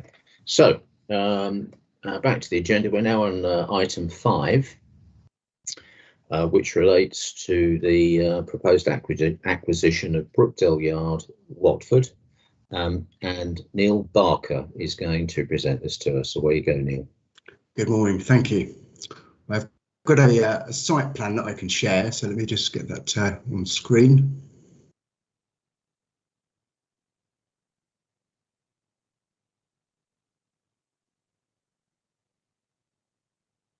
Does that come through okay?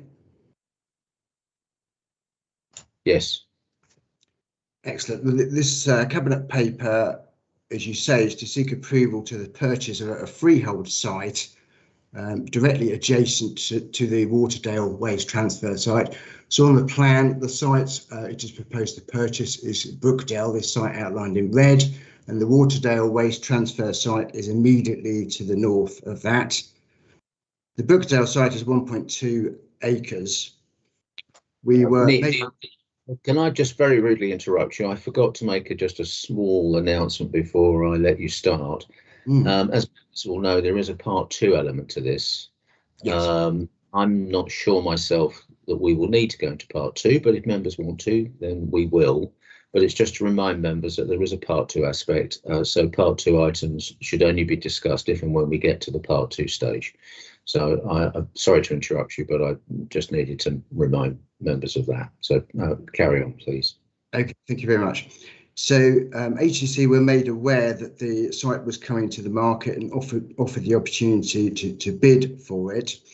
Terms have been agreed for a purchase of the site following advice from our consultants, Carter Jonas.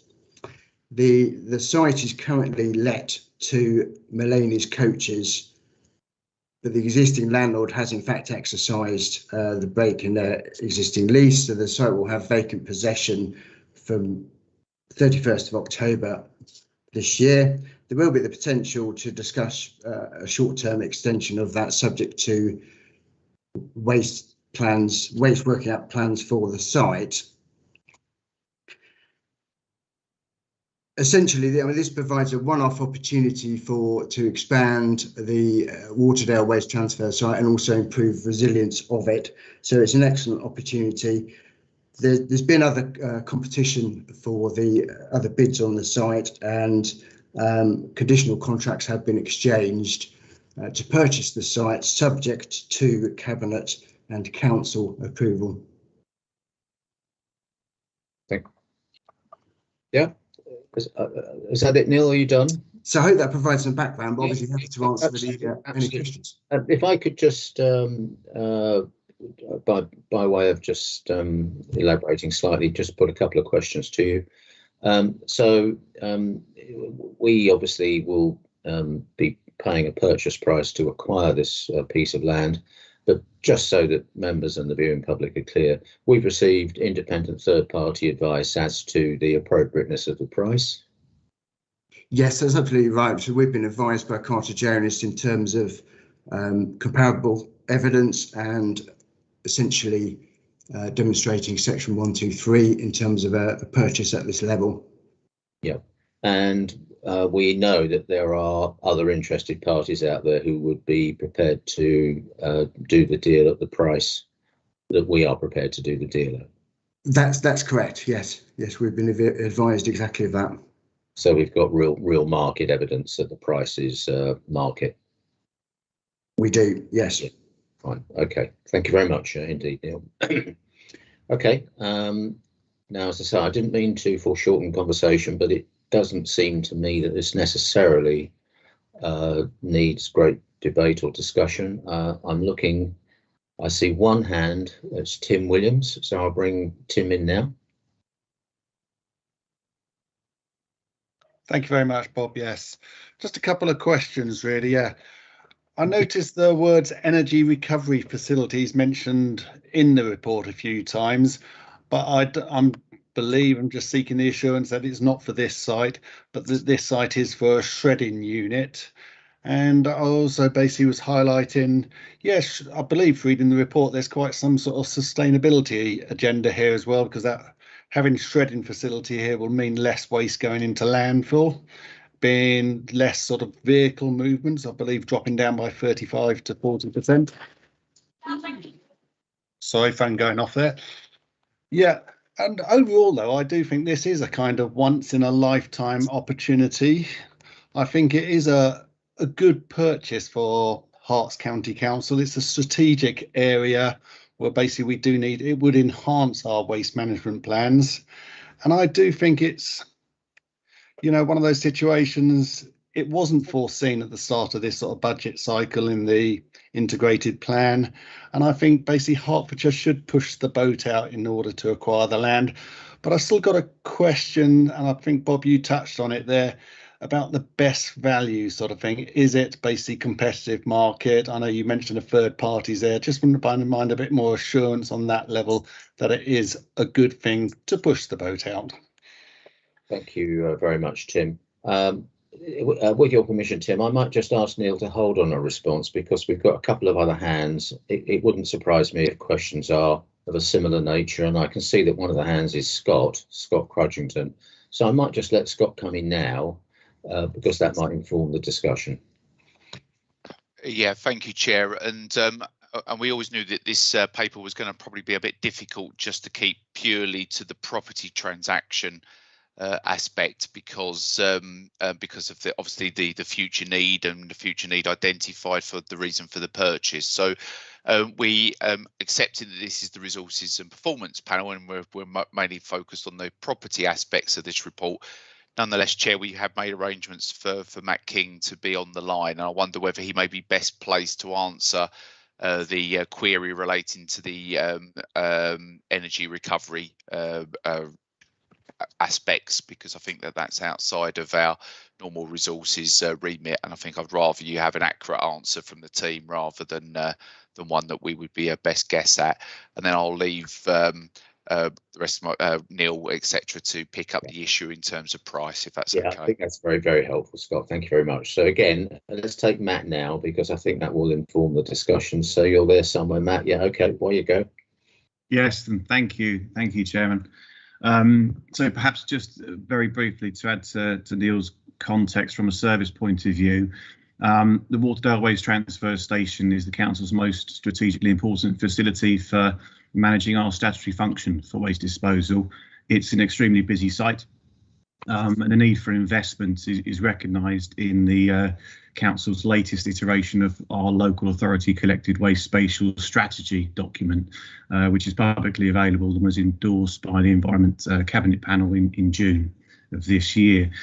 The issue relating to the high use of the facilities has been amplified, as is set out in the report, by the Secretary of State's decision to refuse planning permission for an in-county energy recovery facility, and also the closure of an in-county landfill facility that was used up until recently near Ware. Reduced inputs volumes into the Edmonton energy recovery facility, and currently, of course, increased waste volumes throughout the pandemic. So this opportunity to expand and future-proof the Waterdale facilities is absolutely welcome from a service point of view, and it would add badly needed resilience to the council's arrangements. So more specifically, in response to Councillor Williams's question, the report does mention energy recovery facility. That's the end destination for the majority of our waste. These are existing regional pieces of infrastructure where we transfer material collected in Hertfordshire in these transfer stations, large sheds, if you like, so that we have bulk haulage vehicles rather than direct delivery of all of the refuse freighters that are out and about on a daily basis across the county. In May 2020, Council's Cabinet approved a 10+5 year service contract approach, pending expiry of the existing contracts we have in place until March 2023 or 24 if they're extended. And so the opportunity to construct a purpose-built building for shredding bulky wastes is the preferred option for this area of land, should we be able to acquire it. As Councillor Williams outlined, shredding waste will mean that we can access the energy recovery facility treatment capacity in the region, which will help mitigate rising costs, but also, as he pointed out, support the council's ambition to send zero waste to landfill in its Sustainable Hertfordshire strategy. One point to mention, I think Councillor Williams mentioned 35 to 40%. That number in the report is related to existing issues with queuing on the site. What we would do by sending bulky and more difficult wastes, mattresses, furniture, etc., recycling centre material, and that collected from the 10 district and borough councils to this area, it would significantly improve queuing, which is currently in place at the facility during those peak times. So that's the number of 35-40% relates to queuing, effectively directing that amount of vehicles into this new area of land rather than the existing pinch point and weighbridge at the existing site. Hope that helps. Yeah, great stuff, Matt. Thank you very much, Matt. Okay. Neil, I wonder if you can stop sharing the screen now so that we get to see a bit more of members and officers come to that. That's it. Well done. Thank you. Sally Symington, you're next up. Yeah, hi. Thank you, Neil, and Matt and Chair. Yeah, just following on from those questions, it's quite difficult to sort of disaggregate kind of the operational use and the areas around it from the price and the sort of value for money aspect. So I realise these are slightly tangential, but as I said, it's difficult to disaggregate them. And just a few questions basically from the local ward councillor and others. So just to be aware, and I guess this potentially impacts on costs and things, I'm sure you are aware that there are considerable smells from the current site, and therefore either I don't know whether the change of use will mean that that's no longer the case and it's not relevant, but it's something that I'd just like to be aware of. Another question is, are you, and again this touches on, you've just talked about the queuing, the traffic, will the access be retained, or will there be a single access to the whole enlarged site, and will the old cottage on the site be retained? So as I said, I appreciate they're slightly tangential, some of them, but as I said, they will sort of impact ultimately on a value for money question. Taking, of course, appreciating that this is, as everyone says and is in the paper, it is a once in a lifetime thing, opportunity, but just to understand all the issues around it. Yeah. Okay, Sally, if I might just repeat the point made by Scott, this particular issue kind of has waste and resource and performance elements to it, doesn't it, really? And I'm sure you recognise that your questions there really go to the waste side and maybe quite specific for resource and performance. So Neil, if it's okay with you, I'll just ask Matt to respond briefly, Matt, if I may, because as I say, the comments slightly fall outside our remit, but if you can give Sally some indication of your thoughts. Yes, we are aware of recent odour complaints about this site, and I'm pleased to say that they're not frequent. The system that we currently have in place at the transfer station building is about 15 years old now, retrofitted into a building that's been there for the best part of 40 years from memory. So I think that the points I'd make in this term are that the suppression system is operational and does work, and things are better at the site from the complaints that we've received recently. The majority of odour production is associated with the content of food waste within material that's delivered. Typically within curbside material, that would be in the region of a third of the material that we receive at the transfer station from the district and borough councils. this specific land and proposal for bulky shredding, if you can imagine by its nature, mattresses, furniture, that is less odorous, and any building that would be constructed would be to modern standards. So things such as fast acting roller shutter doors, an enclosed system with odour, noise, dust suppression would all be in place as part of the design stage. I don't feel I can comment necessarily on the specifics of access and or buildings on the site yet. That would be subject to best design principles in time. Hopefully we can secure the site and then we can start moving forward with proposals which in themselves would come forward as a separate capital bid from the service. Thank you very much. Thank you. Thank you.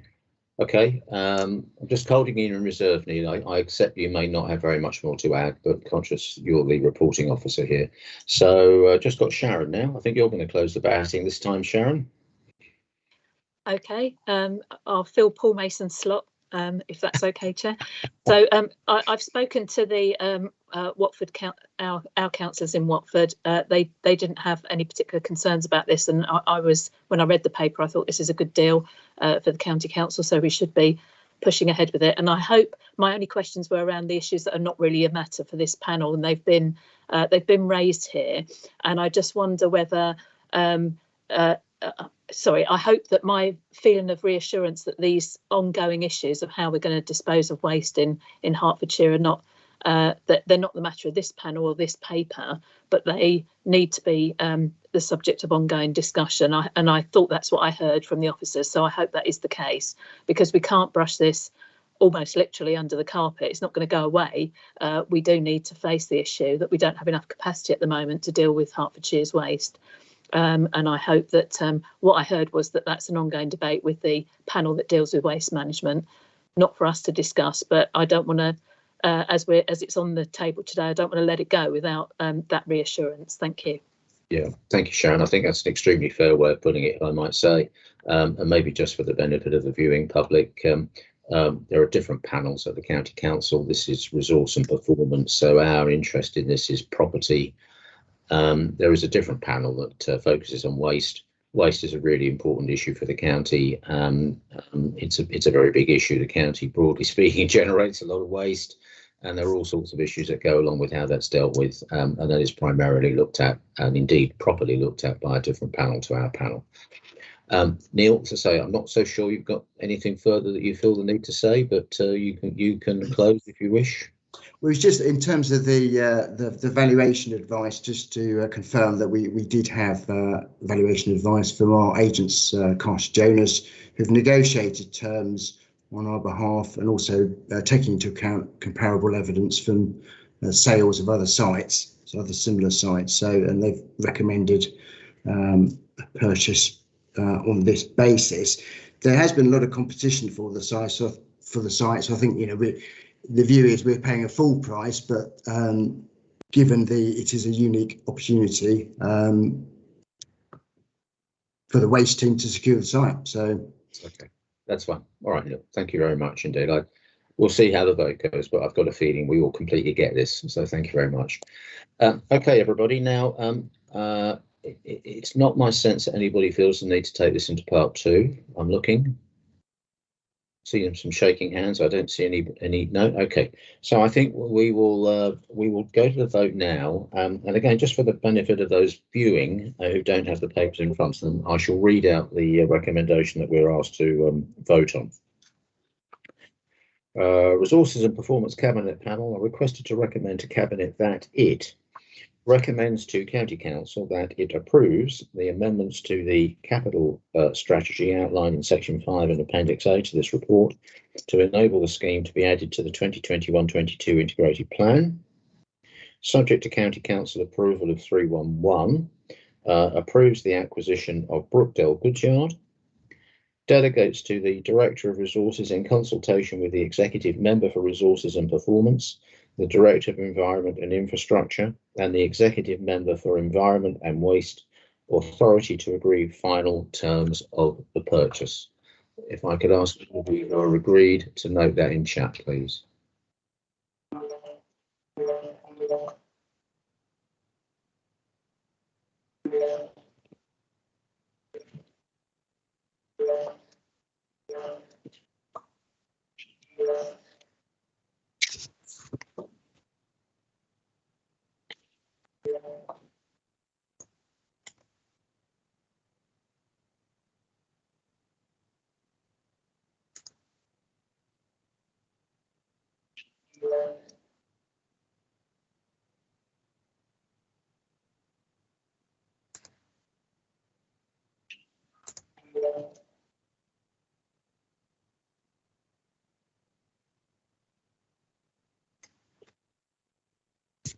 Okay, very good. Elaine's confirmed that that is unanimously agreed. I'd just like to thank property officers for bringing this to us. I think you should be pleased with yourselves that you've been alert to this possibility and that you've progressed it. It's clearly, as everybody I think on this panel agrees, it's clearly an opportunity that we should not be letting slip through our fingers. So very well done to property officers. Okay, now, unless Elaine tells me otherwise, I think this means that we've covered the agenda, Elaine. That's correct, Chairman. In which case, the meeting is finished, save just to remind everybody that the next meeting of this panel will be on the 3rd of September. So that's it for today. Thank you all very much indeed. Very good debate as usual. I'll see you next time. Thank you. Bye-bye. Thank you. Bye. Bye-bye. Thanks. Bye-bye.